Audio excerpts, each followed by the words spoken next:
In 1993, two men entered an Italian restaurant in Chicago just minutes before closing. The employees, including the owners Richard and Lynn, were finishing up their shifts, preparing to end for the night.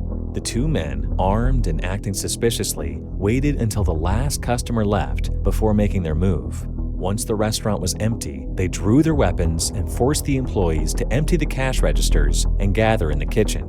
Assuming it was a robbery, the employees complied, hoping to avoid harm. However, the attackers, paranoid about leaving witnesses, herded all 7 victims into the restaurant's freezer. Inside the confined space, they took the lives of all 7 victims. After ensuring no one survived, they destroyed evidence, cleaned the scene, and fled into the night.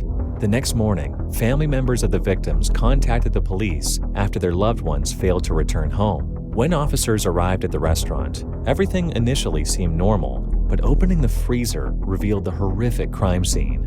The case remained unsolved for 9 years, despite the efforts of over 100 investigators. 6 years after the attack, DNA from a piece of chicken that had been bitten by one of the criminals was tested using technology unavailable at the time of the murders.